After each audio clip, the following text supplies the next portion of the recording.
Hey guys, welcome back to another video. It's your man Jay. It's time to talk about the Z Flip 7. I've been using this now since it has come out. I bought this, started off with the mint one, but I switched to the blue one like a couple days later. And the first thing I want to talk about, I typically start with design and stuff like that, but I want to talk about battery life and price to start off. So this is priced, it's priced up there. I mean, you get two options, I believe, a 256 and a 512. Would be nice for a terabyte version. That'll be cool. I don't know why they don't do it. Maybe they feel like they won't sell. I don't know. But you know, these are priced right for what it's, for the innovation that's here. I think it's priced perfectly fine. The price is high. Let's be clear here, but most people can have a trade-in. Now, I didn't trade in anything. I decided to keep my Z Flip 6. I really wanted to see some major differences. I didn't want to rush through, you know, like trying to get, you know, that you have like a couple weeks to turn it in.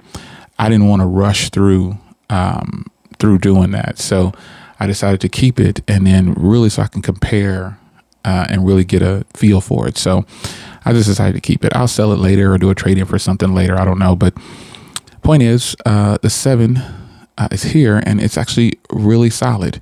So the price, though, it's still high, especially for people who don't have a trade in.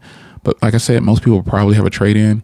And so you'll be good. You can get this for a lot less if you decide to trade in your previous generation device, or you have a discount or coupon or something. But the price is fairly priced. I think it's priced pretty good for the innovation that it's offering.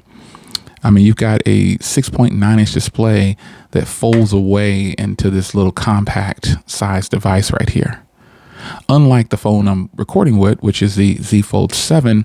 If you haven't already done so, folks, you need to open up. You need to go ahead and open up and enjoy this aspect ratio for these larger phones and these smaller phones, because on this phone right here, if you have the full display set like I'm recording, you can watch the entire video on the full display. You don't even have to open your phone up, which is really cool. But yeah, for the innovation that's here, I think this is worth buying this over a regular slab phone, because when you start to compare them, the price is right there with regular slab phones that have this kind of horsepower. But this phone right here folds away into a nice compact size, and you get two displays, which I think is just really sweet. It's a nice point on it. So while the price is high, I think for the innovation that's being offered, I think this is a good look. And it's a good start for someone who wants to transition from a regular slab phone. I say this all the time. If you want to transition from a slab phone, this is the way to go, not the larger version of it. Don't go straight to the larger version. Get this version right here and see how you feel about folding phones. You'll probably really love it. Now, price transition to the battery is what I want to talk about. My battery life has gotten better. When I first got this phone, when I first got the mint one, man, I bought the mint first, obviously, and then I sent that one back and I bought the blue one. So it wasn't so much just battery or whatever, but it was just a color scheme. After using the blue one for so long, but I did notice when I was using the mint one, it really wasn't lasting as long, but I didn't give that enough time. And then when I got this blue one, same thing happened. The battery life just wasn't good during that learning phase for the first 3 days. And then about the 5th day or 7th day, it should know your behaviors. And this battery life has gotten better. And I can tell by the standby time. The standby time is much longer now than it used to be. It used to be very short. I mean, between 14 and 16 hours. Now it's between 20 and 26 hours, depending on my usage. Now, I've had this for a few weeks now, I think. Yeah, it's been a few weeks or whatever. The phone launched, a month, I don't know. But it has definitely improved, and I've been using this every day with my primary phone number, and it's been good. And I'm surprised. If you want to talk about screen on time, the screen on time, this is roughly 5 to 6 hours of screen on time, and 6 hours of screen on time is on a heavier day for me, obviously. And then the phone might last 19 to 22 hours or something like that. But in general, I can definitely go about, what do you say, 25 to 26 hours possibly on a single charge. That's pretty good standby time. And then you've got my screen on time, which some people measure that way. It's 5 to 6. So, I think price, when you start to equate with the battery life, this innovation and everything, it's worth it, man. It is worth the try for a lot of people. I really believe that it is. Now, software is something that is always good on Samsung phones. I mean, they have just the best software experience because they overloaded with a ton of stuff that you'll probably never use. But one thing I've been using more is Gemini. I've been using Gemini so much more now to get information and just sometimes to just see what it's about, just to have a conversation with this thing, just to see what it's going to do. And it's been pretty intriguing. But the Samsung software, Bixby, the Bixby AI, it's okay. But Gemini is where it's at, man.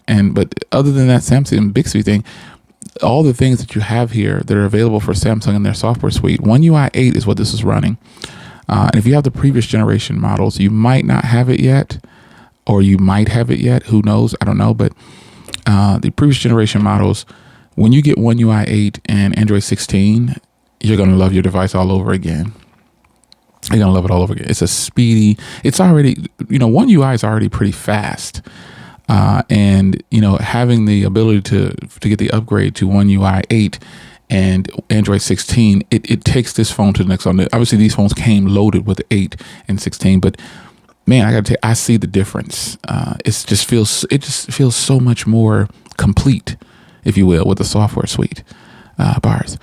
So the software I knew was going to be solid and perform well. It would have been strange if the software was bad or had some bad experiences with the software, but I do not. So yeah, that's not even a thing. So the next thing I wanted to kind of talk about is the cameras. Now the cameras on here definitely are improved somehow. They're using AI. I've compared them next to my 6 and the video looks a little better. Let me show you some video that I shot recently. This is video that I shot recently and I took some photos. I went to pick up this Jaguar this past weekend and it's a 2014. I wanted the 5-liter V8 and I wanted a convertible, and it just happened to have this beautiful color that fits right in my alley. It's like a blue silver color. But nonetheless, anyway, I used this phone obviously to shoot this video, and man, oh my gosh, the quality is so good. It's just good. These are photos. Now, if you don't know, you can take photos while you record on most phones. And this photo is taken these photos were taken while I was recording, and they just look really good. They look solid. This car sounds amazing too, by the way. Oh my God. V8 screams.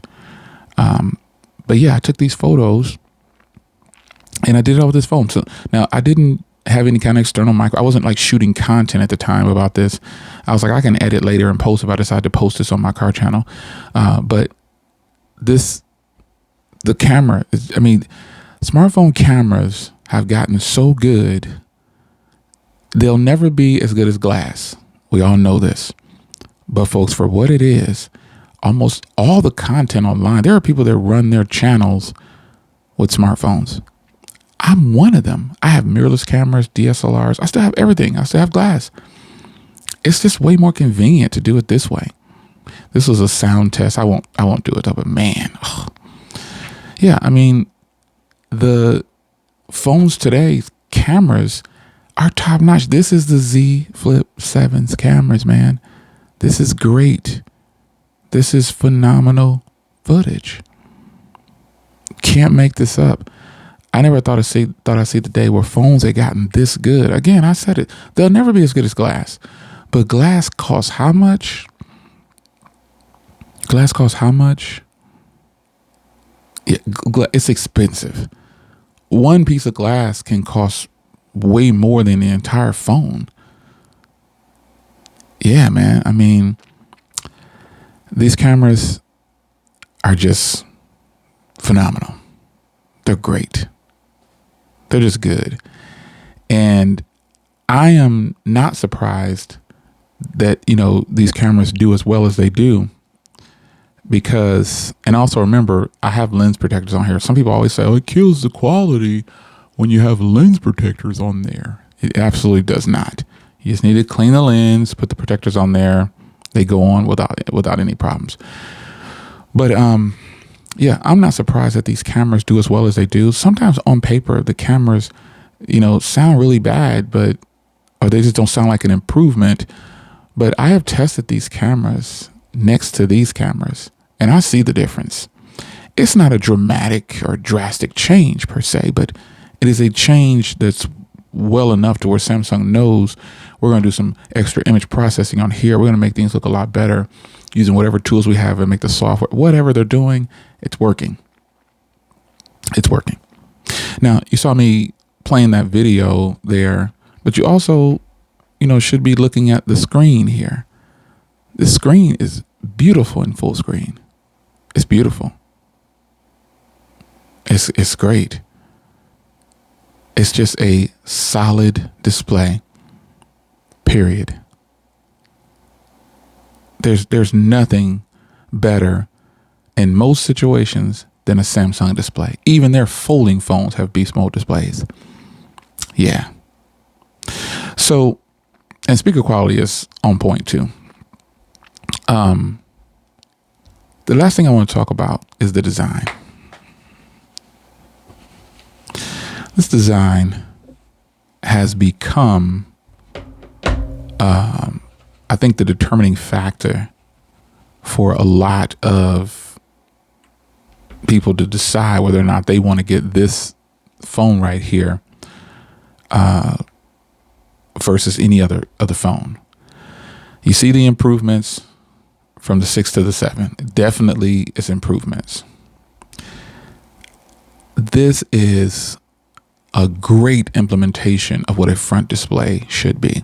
Now, I know Motorola did this a while ago, and Samsung, takes their time to do certain things, but it's just put together so well, and it's such a nice upgrade over their previous generation.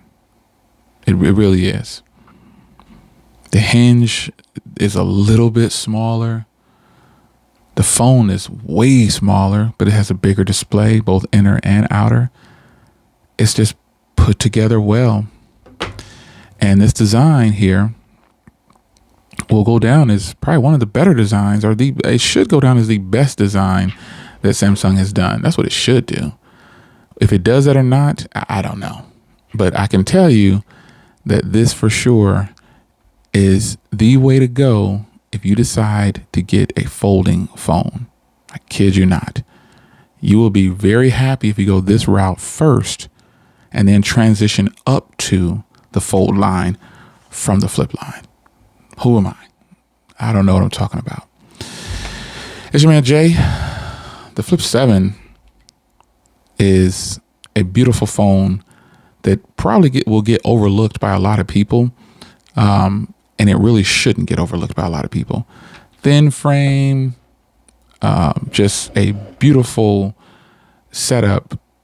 All in all, I mean, this is innovation, and it's worth the money when you compare it to a traditional slab style phone. It really is. I think this is totally worth the money when you compare it to a traditional slab style phone. You get to fold it away, drop it in any pocket, anything. You can probably even put these in some pants, those little pockets that you get where you put your coins or whatever, keys. You can probably do that there with this. It's your man Jay. How do you like your Z Flip 7? If you haven't ordered yet, hit the link in the description and grab yours. There's still time to get big discounts. Samsung is extending it out, extended time on it to give you a discount. And I hope you guys enjoyed the video, man. Links in the description. Take care.